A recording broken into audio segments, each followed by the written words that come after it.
বেপরোয়া বাইকের ধাক্কায় জখম ব্যক্তি। বৃহস্পতিবার সন্ধ্যায় ঘটনাটি ঘটেছে হেমতাবাদ থানার পালপাড়া এলাকায়।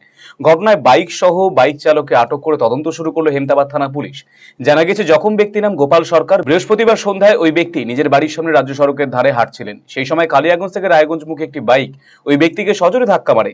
ঘটনায় গুরুতর জখম ব্যক্তিকে হেমতাবাদ থানার ট্রাফিক পুলিশ উদ্ধার করে হেমতাবাদ হাসপাতালে আনে। পরে তার উন্নত চিকিৎসার জন্য পাঠানো হয় রায়গঞ্জ মেডিকেল কলেজ হাসপাতালে।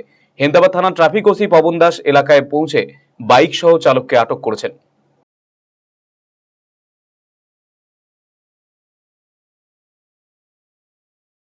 দিকে আমার জ্যাঠা রাস্তার দিকে বাড়াচ্ছিল, বাড়ানোর পরে দুটো ছেলে বাইকে আনে একদম সরাসরি লাগিয়ে দেয়। কোন দিক থেকে কোন দিকে যাচ্ছিল বাইক চালকরা? বাইক চালকরা আমার জ্যাঠারা বাঁদিকের দিকে যাচ্ছিল, আর ছেলে দুটো এগুলো বাই দিক দিয়ে এসে ডাইরেক্ট রায়গঞ্জ থেকে কালিয়াগঞ্জ? হ্যাঁ রায়গঞ্জ কালিয়াগঞ্জ থেকে রায়গঞ্জের দিকে।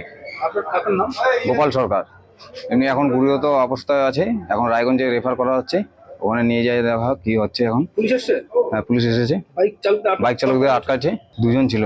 এখন একটু গুরুতর আহত সিরিয়াস আছে, এখন রায়গঞ্জে নিয়ে যাই দেখছি কি হচ্ছে। আপনি কি দীর্ঘদিন থেকে পেটের বিভিন্ন সমস্যায় ভুগছেন, গ্যাসের সমস্যায় ভুগছেন? তাহলে আপনার জন্য সুখবর।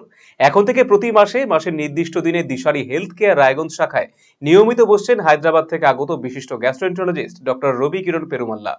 ডাক্তার রবি কিরণ পেরুমাল্লাকে দেখাতে আজই যোগাযোগ করুন দিশারি হেলথ কেয়ার উকিলপাড়া রায়গঞ্জ শাখায়।